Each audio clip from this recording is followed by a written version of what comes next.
Това е Брита.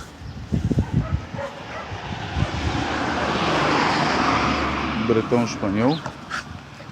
Има кандидат осиновител. Ако я харесат, на 3 май ще бъде осиновен. Какво, моята мами?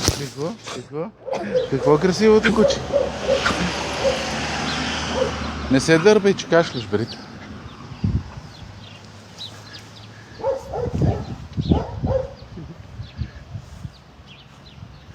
Айде, ела, Брита!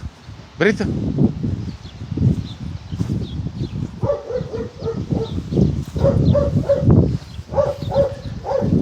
Тя души постоянно ловния инстинкт. Очите са и добри.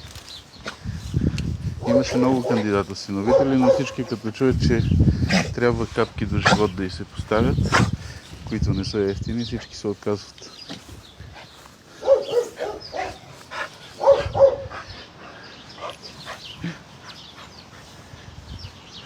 А този кандидат осиновител това не го притеснява. Така че дано има късмет и има дом момичето. А като се изкъпи, ще стане още по-красива с копринен косъм.